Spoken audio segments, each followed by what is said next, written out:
So I hope Siddharth अभी doubt clear हो गया, तो आप हैंड लोअर कर सकते हैं। और उसके अपने आगे बढ़ते हैं, mechanical properties of solids start करेंगे। तो सॉलिड्स के बारे में आप क्या जानते हैं? What are solids? आप किन मटेरियल्स को बोलते हैं कि ये सॉलिड्स है? What are solids?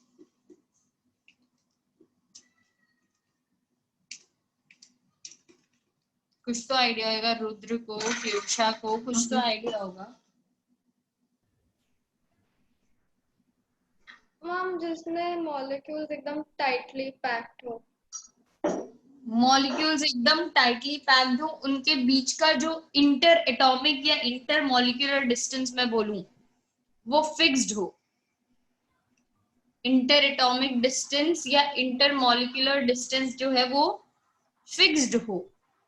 Ma'am force of attraction between particle is highest. Inter molecular forces या इंटर एटॉमिक फोर्सेस जो होती है वो बहुत स्ट्रांग होती है, बहुत हाईएस्ट होती है। सही बात है। उसी की वजह से ये जो डिस्टेंसेस है फिक्स्ड रहते हैं। फिर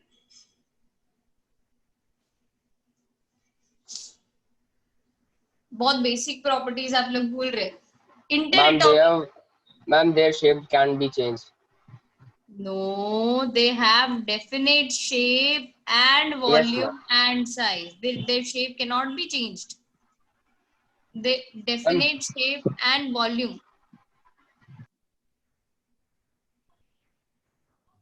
क्योंकि सिंस सिद्धार्थ आपने ही बोला इंटर एटॉमिक फोर्सेस जो है वो स्ट्रांग है, इंटर एटॉमिक डिस्टेंसेस इन फोर्सेस की वजह से फिक्स्ड है, टाइटली पैक्ड है, तो इनकी शेप और वॉल्यूम भी जो है वो फिक्स्ड रहती है। राइट? ऐसा नहीं है कि मैं एक दूसरे कंटेनर में सॉलिड डालूं तो वो कंटेनर क्यूब से वो बन जाएगा सर्कुलर या स्फेरिकल, ऐसा कुछ नहीं होता है। अगर वो क्यूब है तो वो दूसरे कंटेनर में जाके भी क्यूब ही रहता है। It is not the case of liquids and fluid, sorry gases. So it is not the same as fluids, जिसकी वजह से ऐसा है। वहां पे ये वाला केस था कि शेप एंड वॉल्यूम चेंज हो सकते हैं। इसके अलावा कोई property? Ma'am high density. They have high density. They have high melting point. High melting point, high boiling point. Ma'am, diffusion is slow. Diffusion is not there. Slow नहीं, not there. Ma'am, Solids की case में diffusion क्या होता है बताओ? Solid क्या एक जगह से दूसरी जगह मूव करके जा सकता है? Diffusion ma'am is only when external force is applied. हाँ, it can only move when external force is applied. Diffusion नहीं होता इस केस में। ये वैसे लिखना भी गलत है, मैंने ऐसे लेकिन आदित्य बोला और उसको नाराज नहीं करना था मुझे, तो मैंने लिख दिया। डिफ्यूजन होता ही नहीं है। उसके अलावा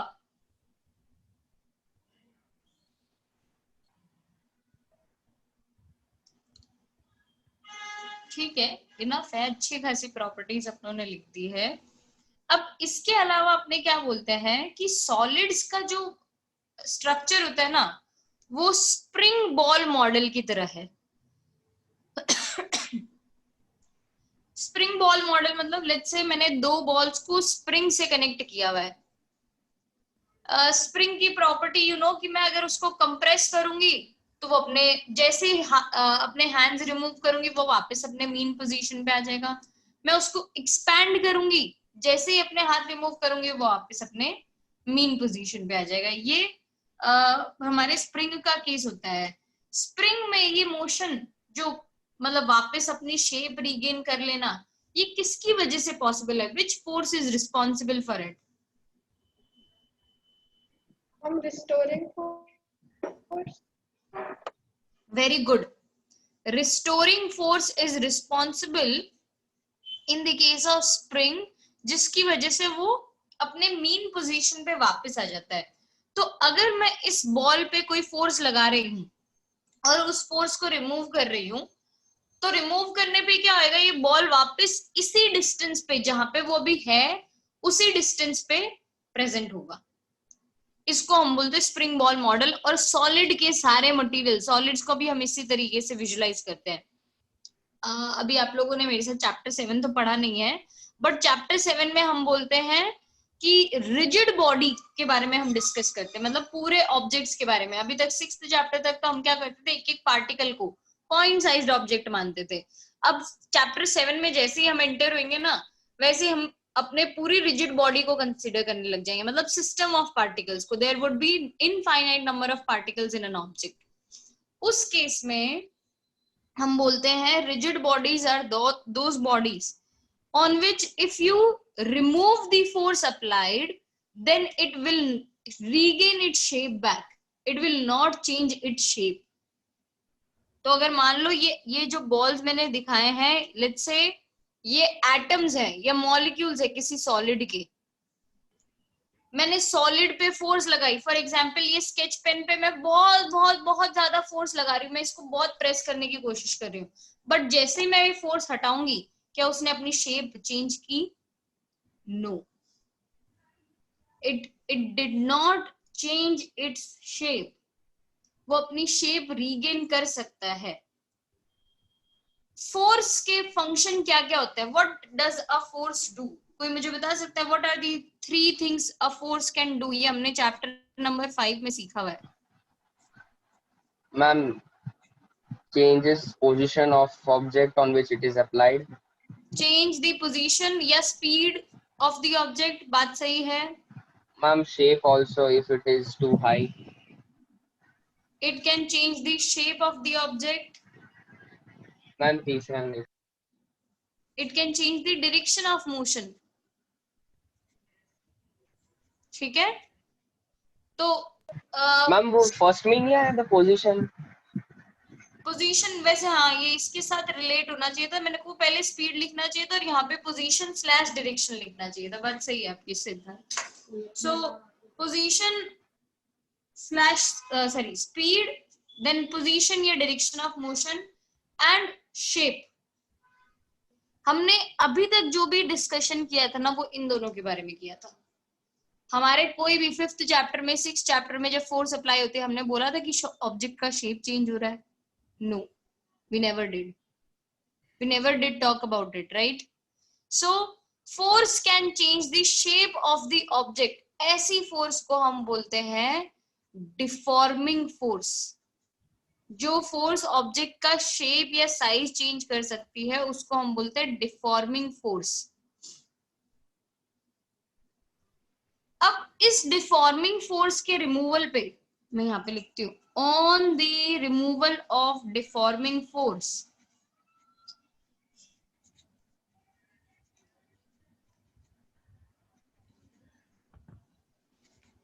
if the object can regain its shape back,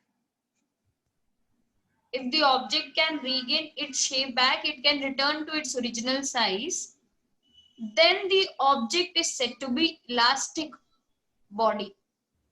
Yeah, then the rigid body is said to be elastic body. This property of the body is known as elasticity.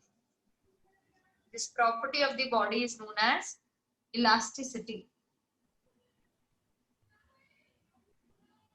दूसरी side, if it does not regain its shape back, if it does not regain its shape back, it does not return to its original size, then we can say that the body is plastic object या plastic body, and this property is known as plasticity. हाँ, हमारे lemons language में हम जिसको elastic बोलते हैं, जिसको plastic बोलते हैं, ये वो नहीं है भाई।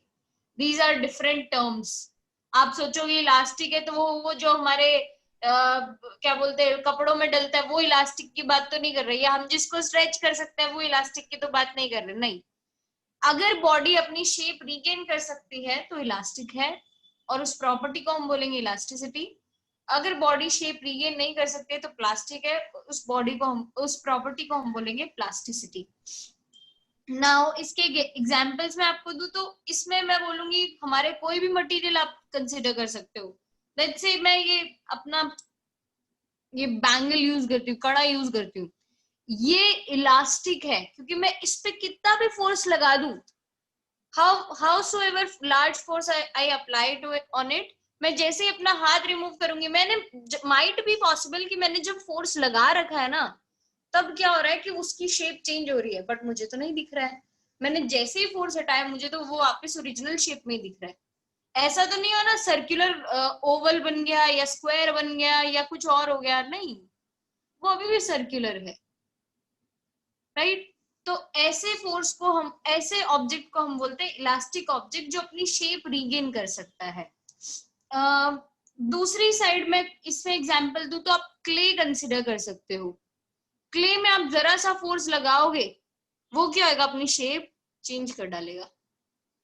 क्ले में जरा सा फोर्स लगते ही शेप चेंज हो जाएगी। उस ऑब्जेक्ट को हम बोलेंगे प्लास्टिक। कोई डाउट यहां तक किसी को? क्लियर है? सिंपल टर्म्स है। मैंने 3 मेन टर्म्स आपको बताए हैं, deforming force, elastic body, elasticity, plastic body, plasticity. अब मैं वापस इस पे आ जाती हूँ। मैं बात कर रही थी कि सॉलिड वाले मटेरियल में जो ये बॉल्स होंगे एटम्स रिप्रेजेंट कर रहे हैं। सॉलिड में मैं डिफॉर्मिंग फोर्स लगाऊंगी, वो अपनी शेप रीगेन करना चाहता है। अगर इलास्टिक है तो वो अपनी शेप रीगेन करना चाहता है। स्प्रिंग के केस में तो क्या था कि रिस्टोरिंग फोर्स प्रेजेंट थी। सॉलिड्स के केस में कौन सी फोर्स रिस्पॉन्सिबल होगी जो इस रिस्टोरिंग फोर्स की तरह काम कर रही होगी और उसकी शेप रीगेन करने में हेल्प कर रही होगी? कैन एनीवन टेल मी?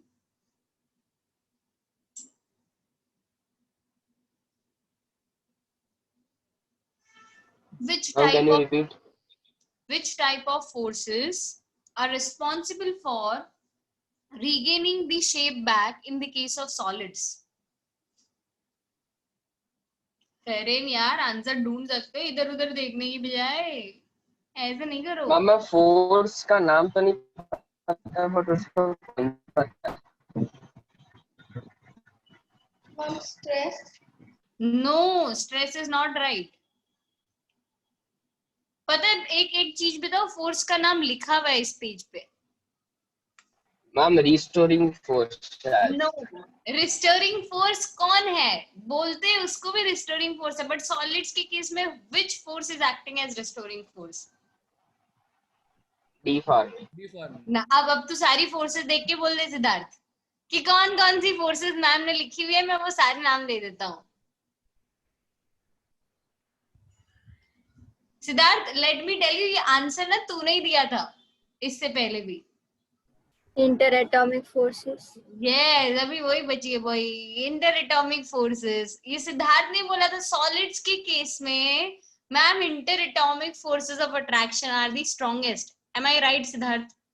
है ना? सो सिंस ये वाला केस था, तो सॉलिड्स में क्या होता है, इतनी स्ट्रॉन्ग फोर्सेस होती है कि मैं डिफॉर्मिंग फोर्स लगाऊं, जैसे रिमूव करूं वो शेप अपनी रीगेन कर लेगा वापस, because of the presence of interatomic और intermolecular forces. Is that clear to everyone? तो आपसे कोई पूछे सॉलिड्स के केस में which force is acting as the restoring force, it is the intermolecular forces या inter atomic forces of attraction.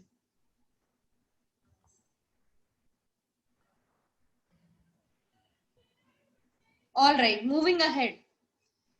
इसके साथ साथ ना 2 टर्म्स और हैं जो हमें एक्सप्लेन करने होते हैं इलास्टिसिटी और इसमें, कि फर्स्ट टर्म जो है वो मैं बोलूंगी इलास्टिक फटीग। इलास्टिक फटीग, आपने अगर रबर बैंड को देखा होगा तो रबर बैंड में अपने क्या करते हैं, जनरली रबर बैंड को अगर मैं थोड़े टाइम तक बार बार स्ट्रेच करती रहूं, कंप्रेस करती रहूं, स्ट्रेच करती रहूं, कंप्रेस करती रहूं, अल्टीमेटली क्या होता है, वो अपनी शेप पहले थोड़े शुरू वाले टाइम में वो रीगेन कर डालता है, but after applying the force for a large number of times, वो क्या होता है, अपनी शेप वापस चेंज कर देता है, अपनी शेप वो चेंज कर देता है। तो उसको हम बोलते हैं loss of property of elasticity. जब वो अपनी शेप एकदम एग्जैक्ट रीगेन नहीं कर पाता है, उस प्रॉपर्टी को हम बोलते हैं loss of elastic properties, and that loss of elastic properties is known as elastic fatigue.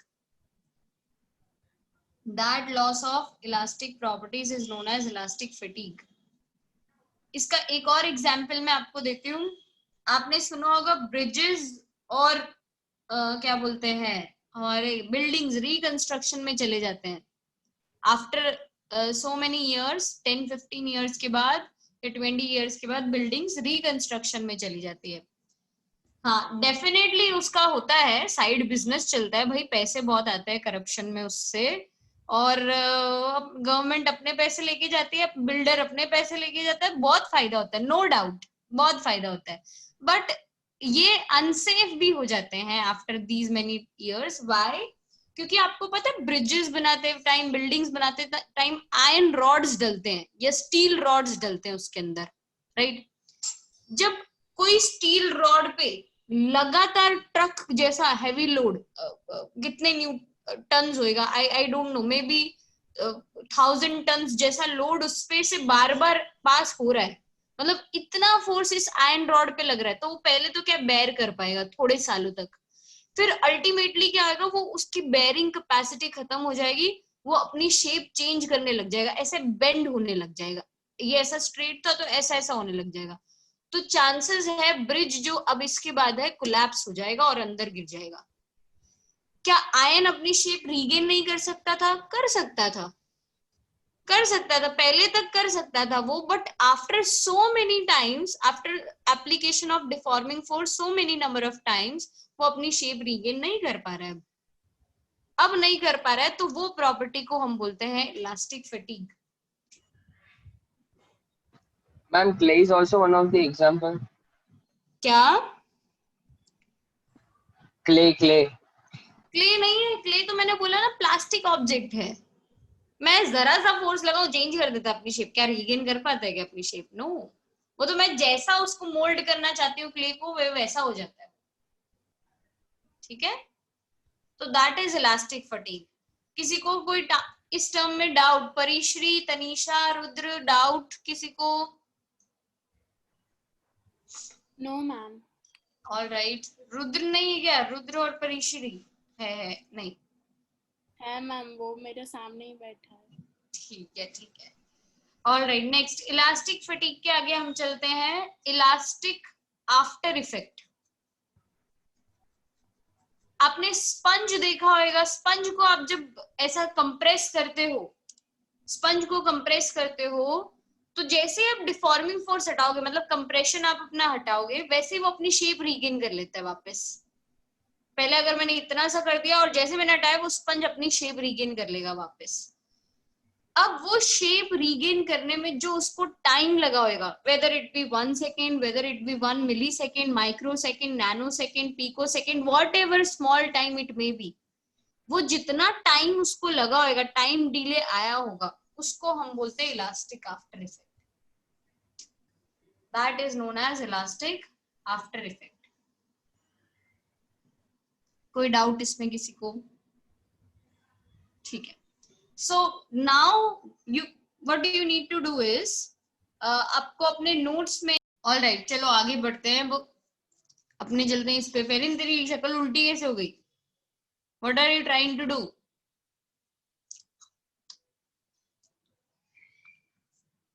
All right, so अपने को नेक्स्ट जो 3 फिजिकल क्वांटिटीज देखनी है, वो जिनसे डील करना है, वो है स्ट्रेस, स्ट्रेन और मॉड्यूलस ऑफ इलास्टिसिटी।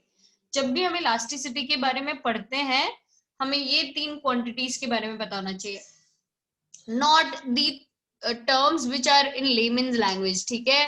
लोग स्ट्रेस बोलेंगे मैम, जो हमें फिजिक्स पढ़ने से आता है उसको बोलते हैं स्ट्रेस, जो आंखों पे पड़ता है स्क्रीन देखते देखते स्ट्रेन, और इसका आप कुछ नहीं बता सकते हो। May be you can relate it, ये 2 मैंने रिलेट कर दी आपकी लाइफ से, बट ये वो नहीं है, मैं बता देती हूँ। ये हमारे फिजिक्स के स्ट्रेस स्ट्रेन अलग है। फिजिक्स में स्ट्रेस का डेफिनेशन होता है restoring force acting per unit area या deforming force acting per unit area is known as stress. Restoring force acting per unit area या deforming force acting per unit area is known as stress. Strain के लिखूं तो change in dimension upon original dimension.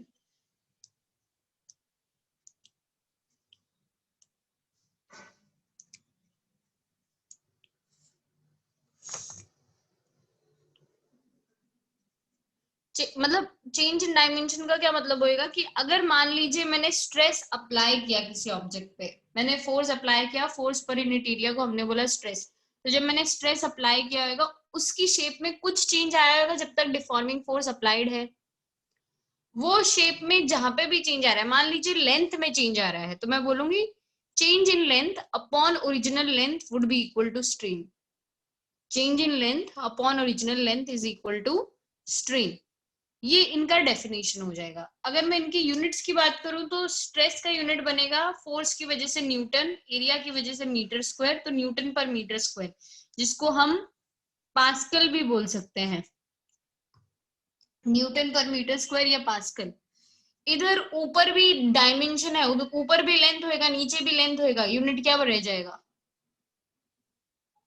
What will be the SI unit?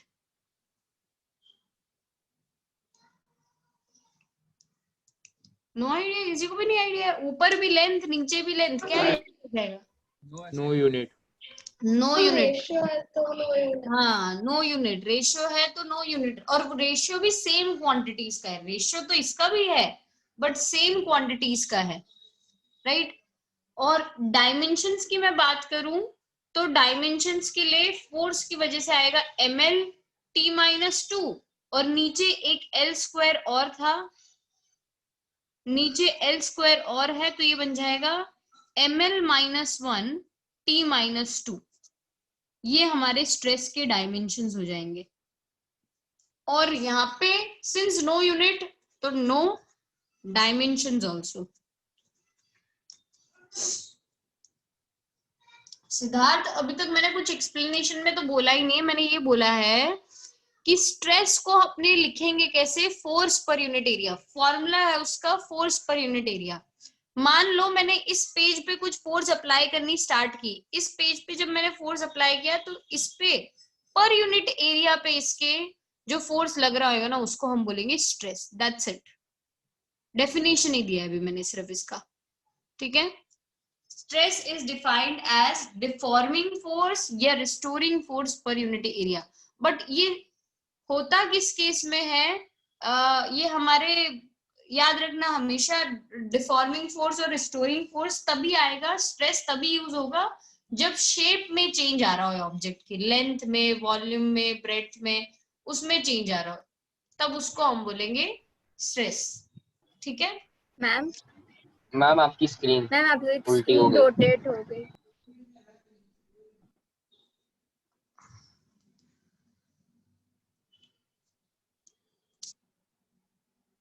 आपको मेरी screen दिख रही है?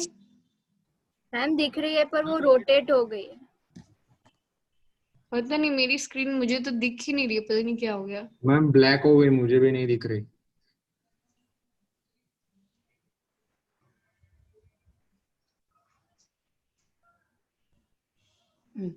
अभी परफेक्ट। Yes ma'am.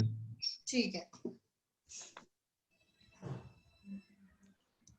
ऑलराइट, सो ये हमारे इनके डेफिनेशंस हो गए। अब मैं इनके डिटेल्स पे जाऊं तो डिटेल्स में जैसे मैं एंटर करूंगी मैं आपको बता देती हूँ। हम 3 टाइप के स्ट्रेस पढ़ने वाले हैं, लॉन्गिट्यूडनल,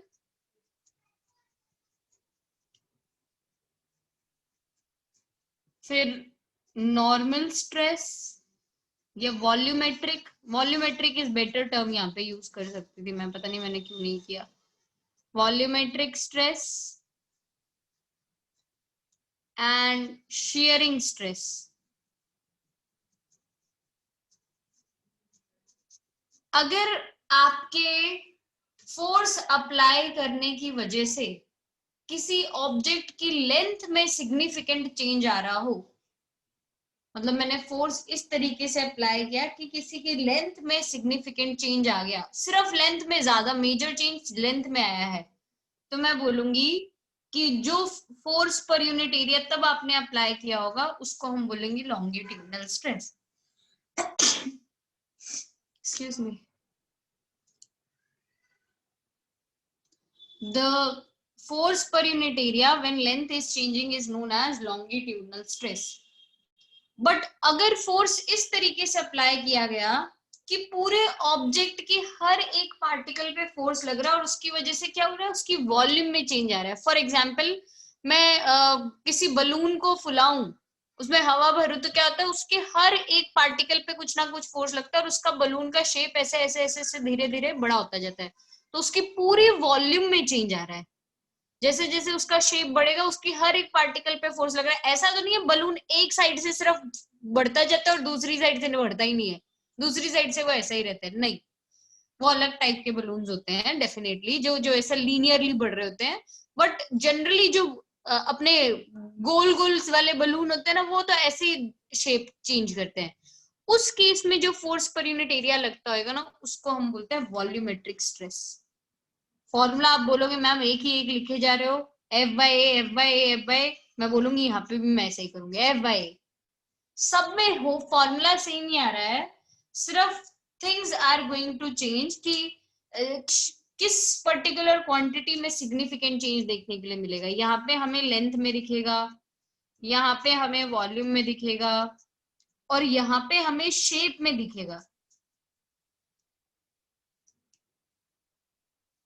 लेंथ में, वॉल्यूम में, शेप में। शेप में कैसे होता है चेंज? फॉर एग्जाम्पल अज्यूम कीजिए कि ये जो पेज है, मतलब ये पेज की बजाय इसको मैं हटा देती हूँ, बुक है मेरे पास, ये बुक।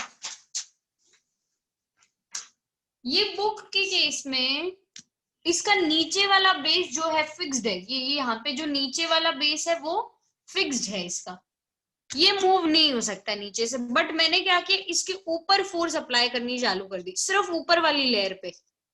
अगर मैं ऊपर वाली लेयर पे फोर्स लगाऊंगी, या तो ऐसे लगा रही हूँ मैं फोर्स इस इधर की साइड पे, या तो मैं ऐसे लगा रही हूँ फोर्स, या मतलब मैं नीचे से ऐसे एक पॉइंट कर रही हूँ इधर से, तो वो क्या होएगा कि शेप जो है ऑब्जेक्ट का, वो अगर ऐसा था, नीचे ये वाला बेस फिक्स्ड था, ये शेप था, तो वो अल्टीमेटली ऐसा शिफ्ट हो जाएगा कि बेस वहीं का वहीं रहेगा।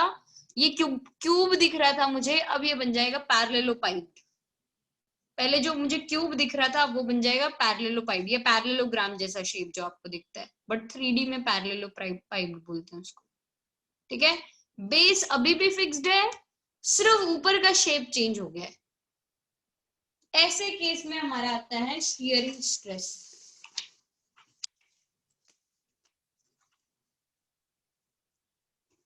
ऐसे केस में हमें मिलता है शियरिंग स्ट्रेस। कोई कंफ्यूजन इसमें किसी को? ऑल राइट, सो सब केस का formula force per unit area ही रहेगा, बट जो चेंज आ रहा है वो अलग क्वांटिटीज में आने लग जाएगा। मैं अब चलती हूँ स्ट्रेन के टाइप्स पे। तो let me tell you, strain के टाइप्स में भी ऐसा ही आएगा, longitudinal strain,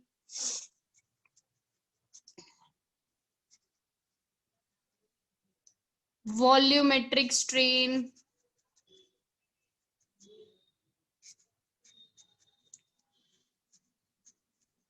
and shearing strain.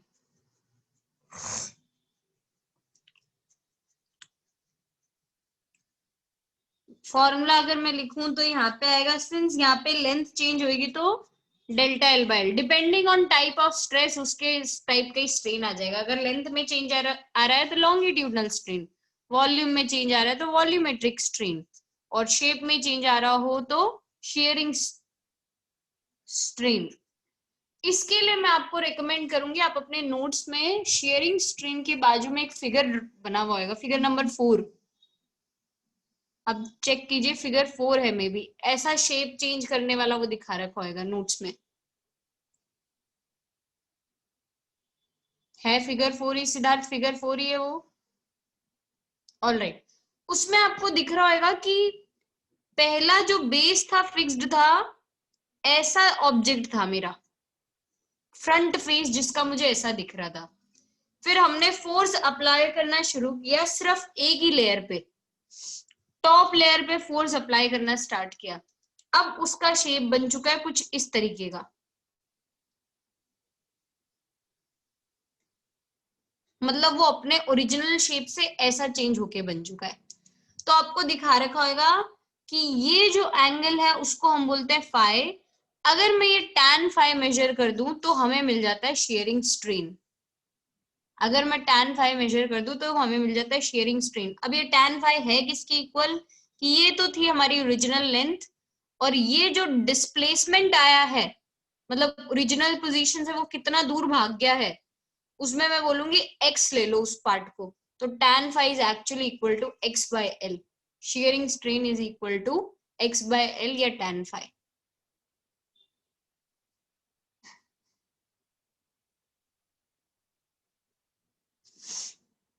Clear है सबको ये? कोई डाउट? मैं यहाँ पे एक और चीज आपको बताना चाहती हूँ। अगर अभी तक आपको रियलाइज नहीं हुआ है तो आपने मुझसे ये सवाल नहीं पूछा कि ma'am force per unit area भी तो स्ट्रेस ही होता है, प्रेशर होता है। याद है आपको force per unit area pressure का फॉर्मूला था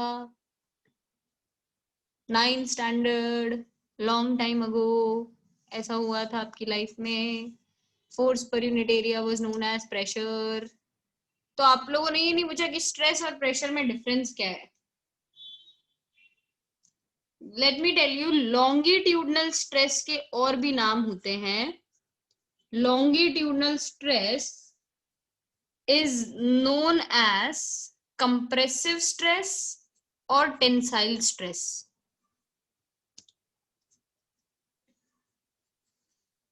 सेम ऐसे वॉल्यूमेट्रिक स्ट्रेस के भी और नाम होते हैं, इसके तो बहुत सारे नाम है। वॉल्यूमेट्रिक स्ट्रेस का एक नाम तो मैं ऑलरेडी लिख चुकी हूँ, नॉर्मल स्ट्रेस। ये नॉर्मल क्यों?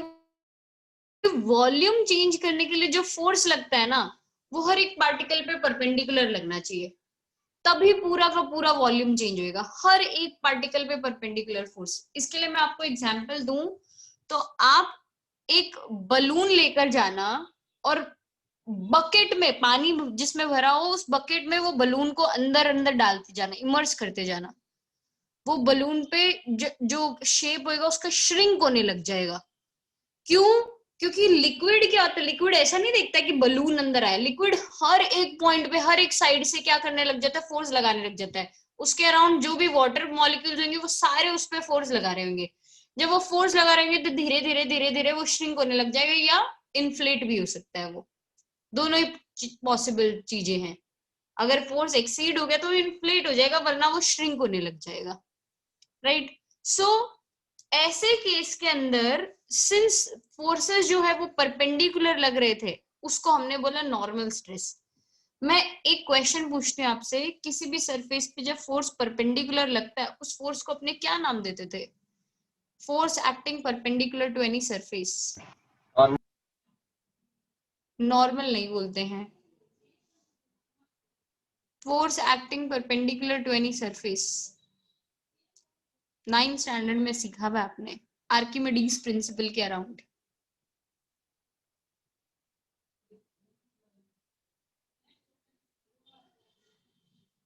किसी को भी याद होएगा?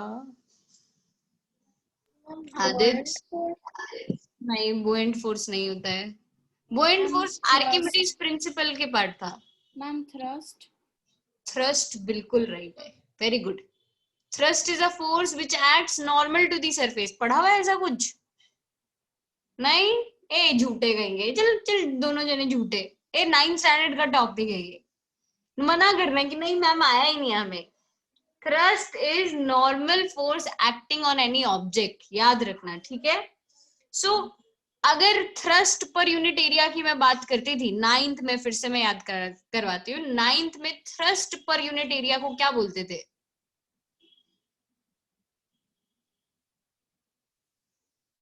Pressure. Yes Siddharth, yes pressure. इतना बोलना भी पड़ता है, इतना सोच सोच के थक जाता है। Thrust per unit area was known as pressure. तो मैं लॉन्गिट्यूडनल स्ट्रेस को प्रेशर नहीं बोल सकती, बट मैं वॉल्यूमेट्रिक स्ट्रेस को प्रेशर बोल सकती हूँ।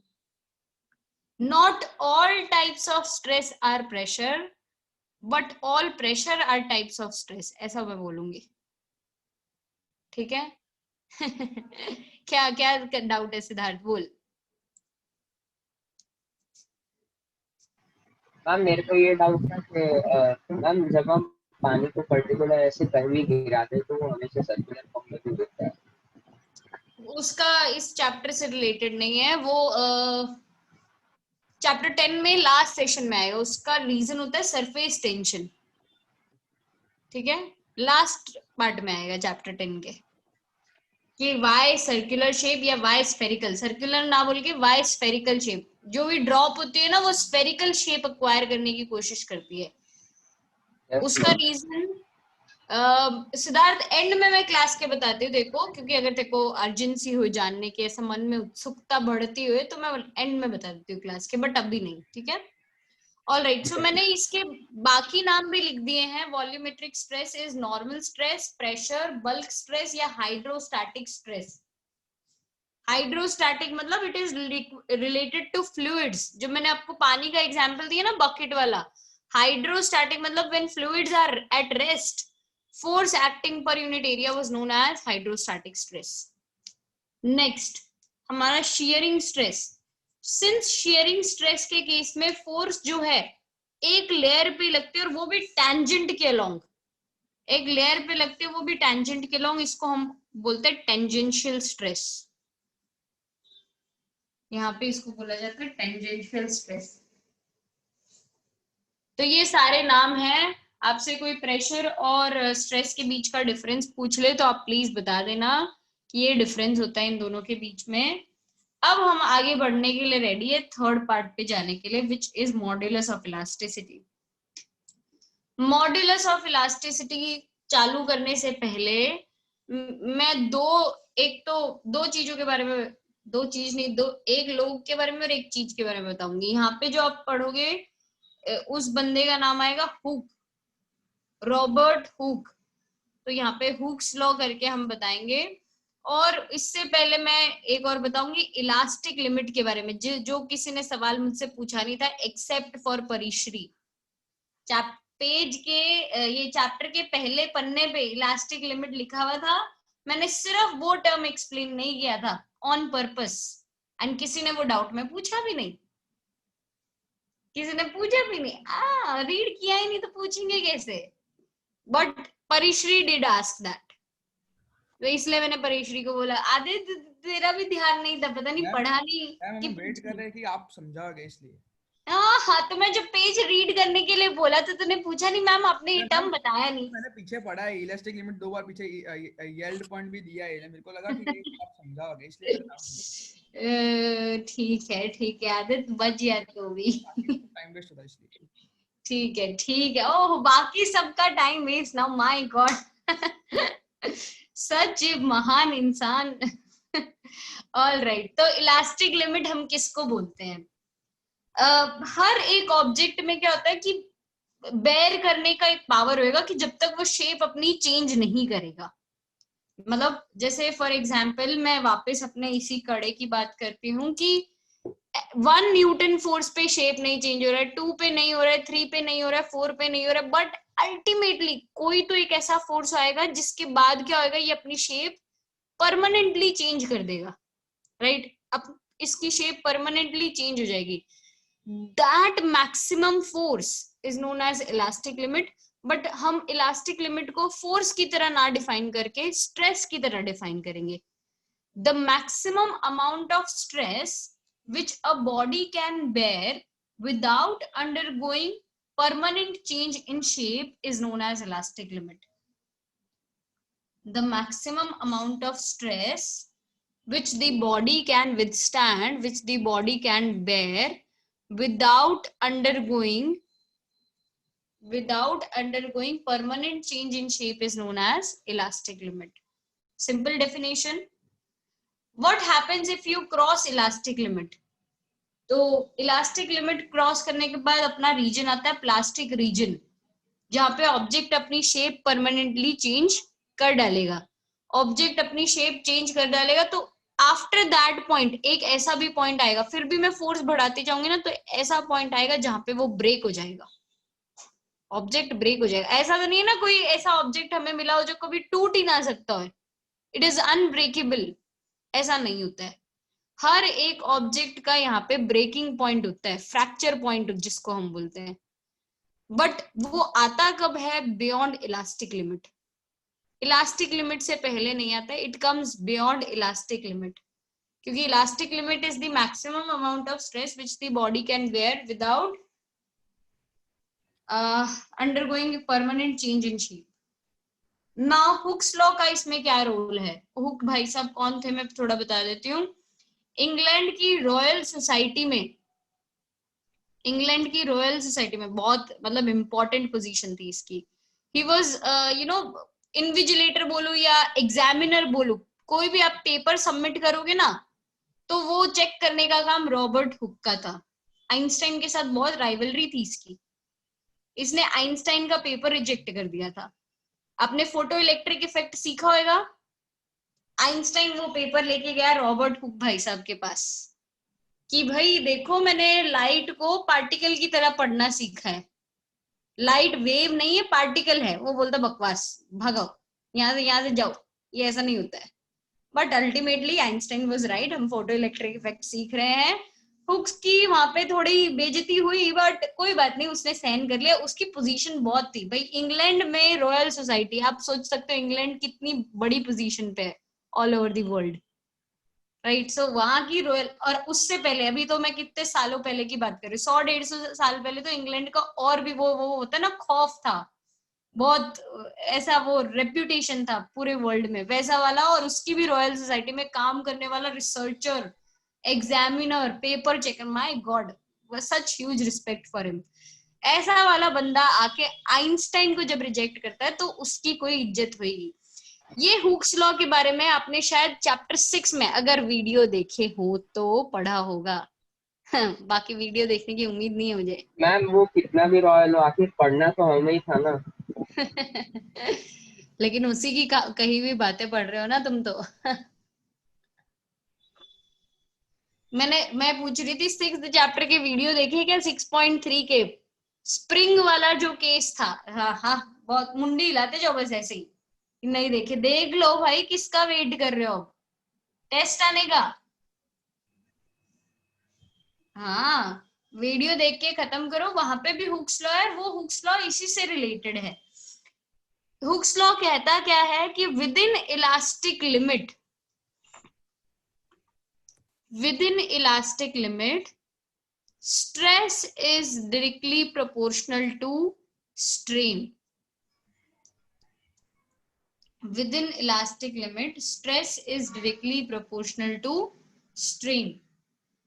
मतलब जब तक मैक्सिमम स्ट्रेस नहीं आ जाता उससे पहले तक कुछ पोजीशन तक, कुछ पॉइंट तक stress is directly proportional to strain चलता रहेगा, ठीक है।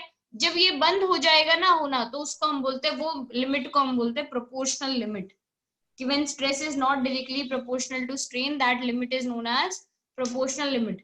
ऐसा जरूरी नहीं है कि मान लीजिए इलास्टिक लिमिट किसी ऑब्जेक्ट के लिए है 10 newton per metre square, for example it is 10 newton per metre square for an object, तो कोई जरूरी नहीं है कि 10 न्यूटन पर मीटर स्क्वायर तक stress will be directly proportional to strain. हो सकता है 9 तक ही हुए, हो सकता है 8 तक ही हुए, उसके बियॉन्ड ना हुए, बट होगा उससे कम तक ही। मैक्सिमम 10 तक हो सकता है, उससे पहले भी खत्म हो सकता है। तो कोई चांसेस, ऐसा जरूरी नहीं है कि stress is directly proportional to strain elastic limit तक रहे, विद इन इलास्टिक लिमिट ऐसा रहेगा। जैसे मैं ये प्रोपोर्शनलिटी साइन हटाती हूँ, प्रोपोर्शनलिटी साइन हटाते क्या इंट्रोड्यूस हो जाता है? What happens when you remove a proportionality sign? Constant, ma'am. Constant. वो constant को हम बोलेंगे modulus of elasticity. That constant is known as modulus of elasticity. Stress by strain. अगर मैं यूनिट की बात करूं तो स्ट्रेस का यूनिट होता है न्यूटन पर मीटर स्क्वायर, इसका भी बन जाएगा Newton per metre square. Strain का कुछ नहीं होता तो no unit because of strain. Dimensions की बात करूं same as that of stress, ml -1 t -2।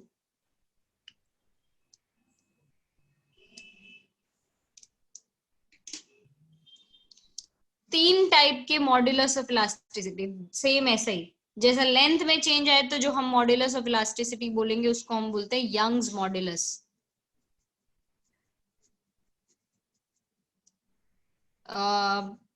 Volume में चेंज आए बल्क मॉड्यूलस, और शेप में चेंज आए shear मॉड्यूलस। 3 टाइप के मॉड्यूलस ऑफ इलास्टिसिटी होंगे।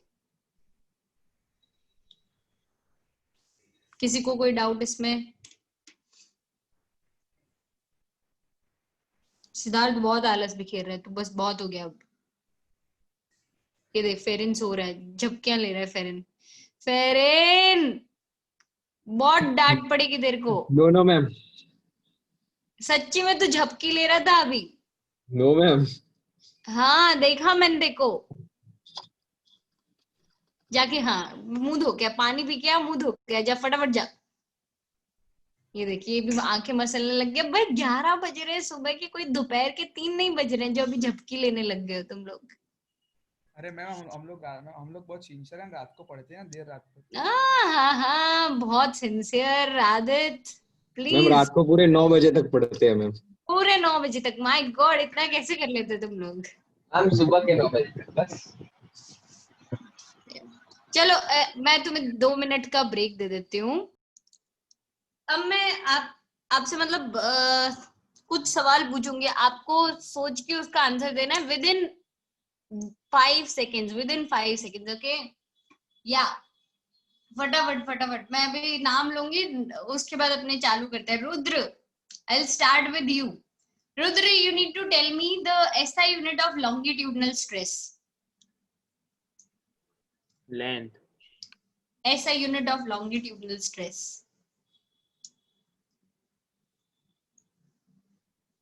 आप म्यूट हो गए हो।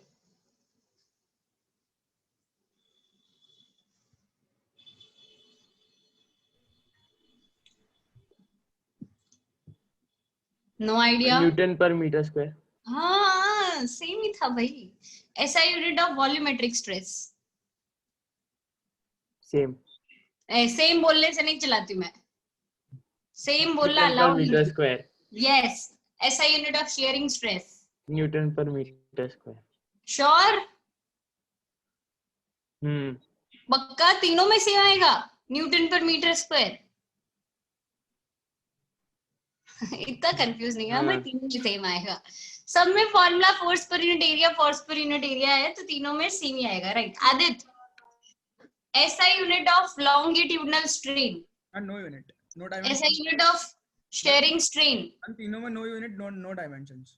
मैंने पूछा तीनों, मैंने नाम दे दी कि मैं कौन से वाले पूछने वाली हूँ। नहीं, मैंने नहीं बताया। अभी मैं पूछ रही थी यंग्स मॉड्यूलस। अब आपने पहले शियरिंग स्ट्रेस पूछ लिया, ये तो चीटिंग है। हाँ, तो मैंने पूछा, ये तो चीटिंग किसने की? तूने की। तू वेट कर लेता, थावस रख, पेशेंस रख।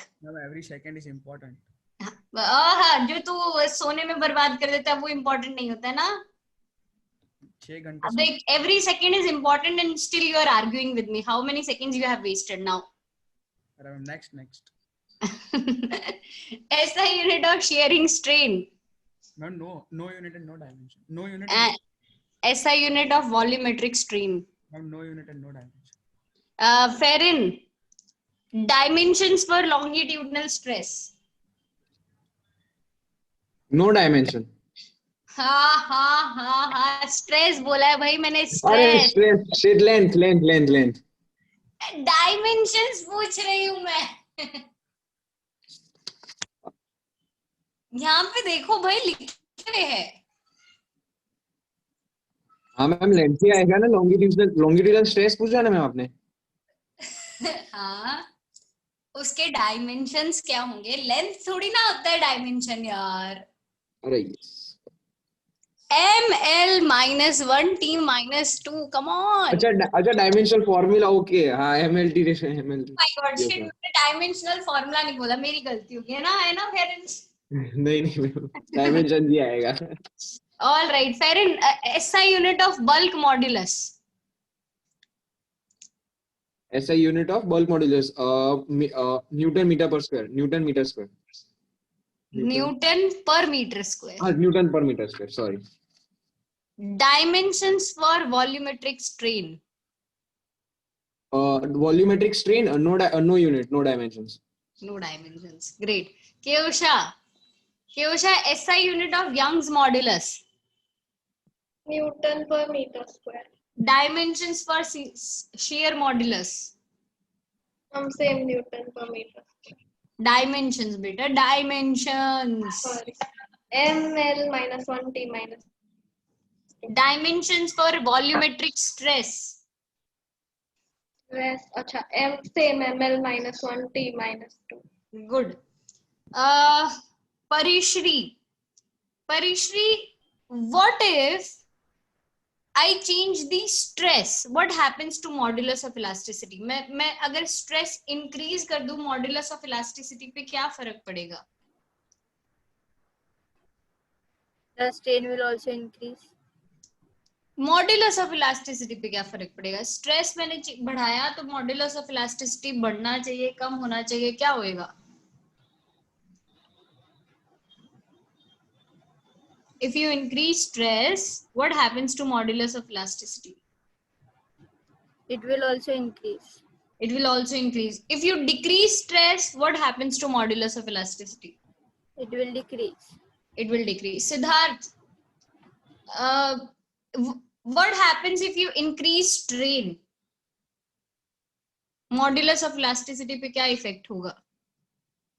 If you increase strain, what happens to modulus of elasticity? If you increase strain, what happens to modulus of elasticity? And it will also increase because it is directly proportional. I think. It will also increase. What happens if you decrease strain?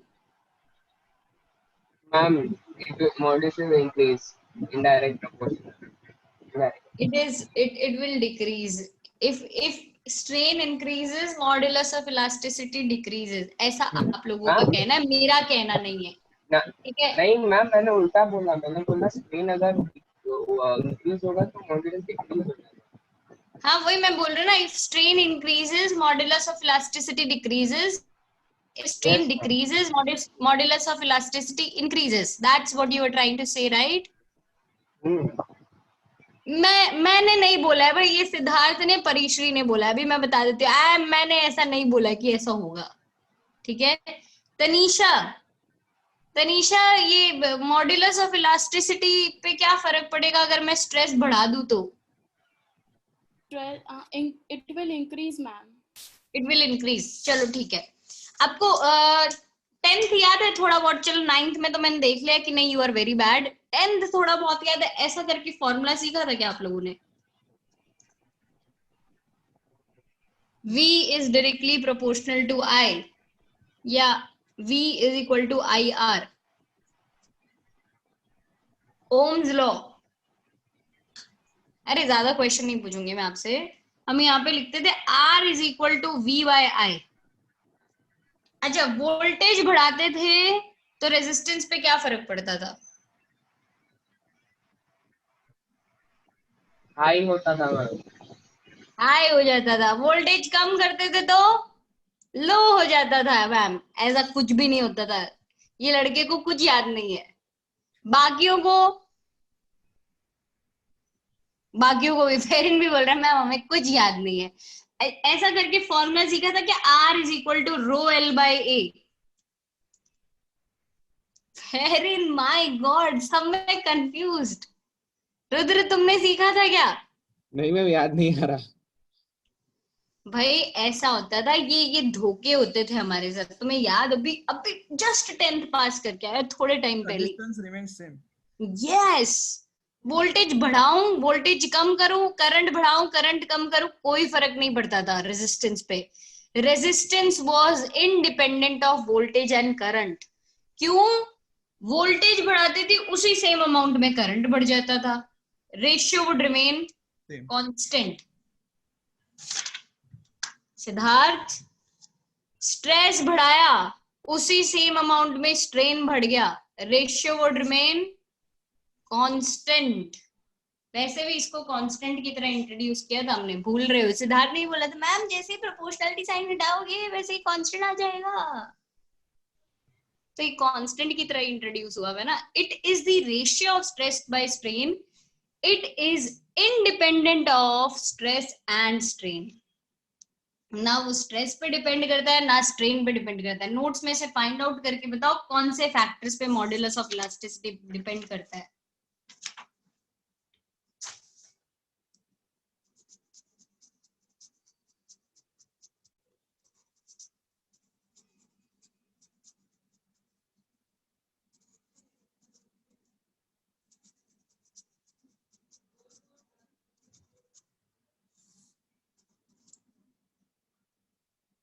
Modulus of elasticity depends upon. Ma'am, slope. No, it doesn't. It is the slope. Stress versus strain graph में ये slope कहलाता है। क्यों? क्योंकि slope होता है stress by strain, तो उस ग्राफ में ये स्लोप कहलाता है।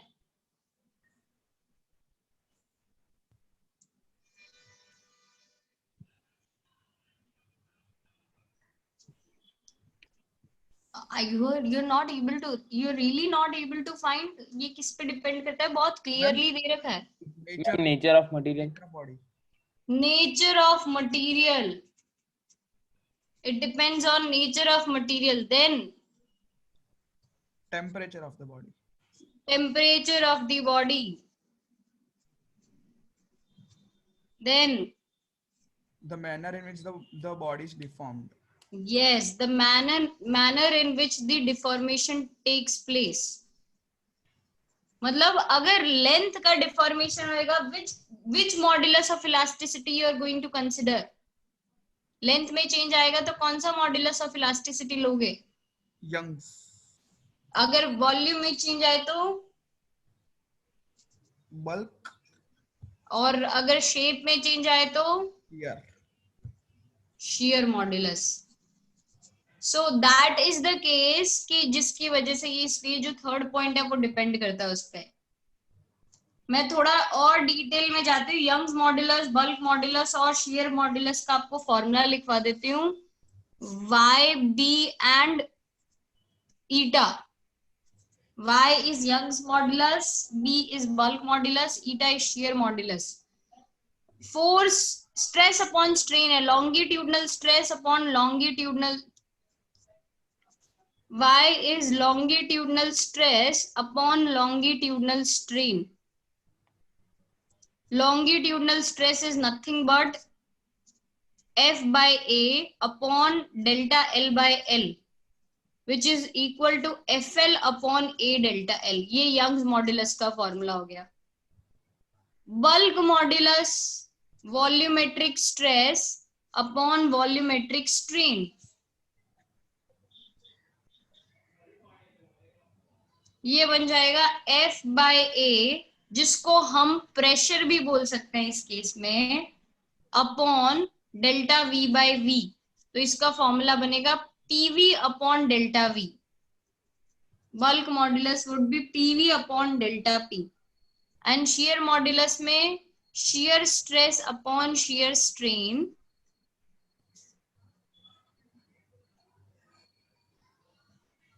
That would be F by A upon X by L, which would become FL upon AX.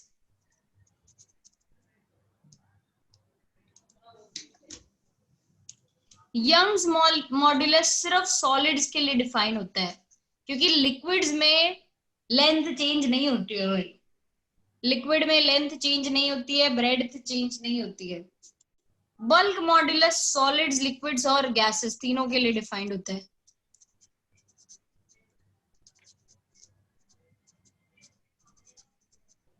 And shear modulus भी सिर्फ सॉलिड्स के लिए हम डिफाइन करेंगे। बल्क मॉड्यूलस से रिलेटेड एक और क्वांटिटी है जिसको हम बोलते हैं कंप्रेसिबिलिटी, कि it is defined as the reciprocal of bulk modulus. Defined as the reciprocal of bulk modulus बोलते क्या है? कंप्रेसिबिलिटी। फेरिन, can you tell me the SI unit of compressibility?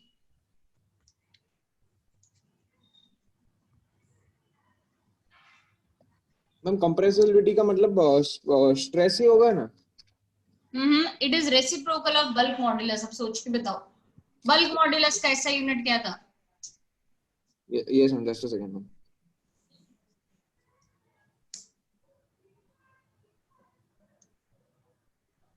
और डेल्टा V अपॉन PV. ऐसा unit बेटा, Yes, ma'am. ऐसा unit ना, sorry, ma'am.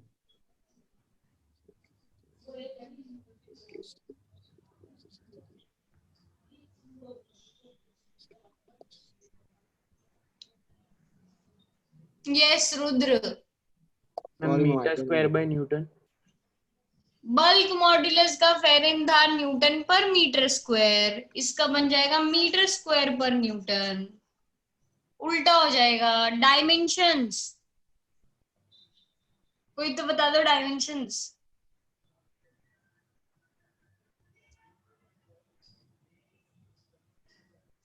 Reciprocal of ml minus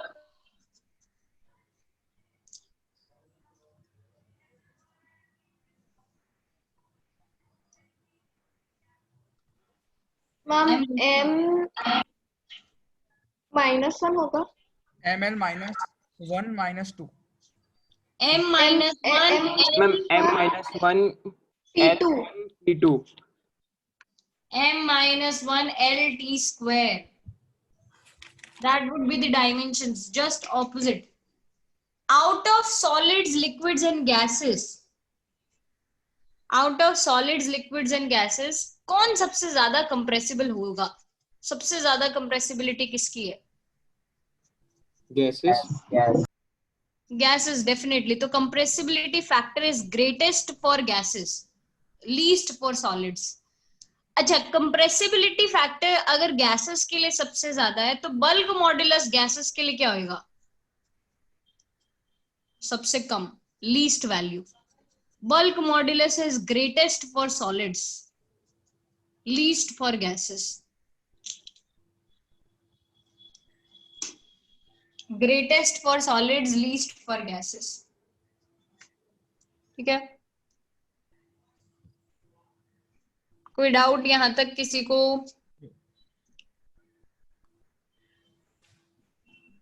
alright, let me tell you हमने क्या क्या खत्म कर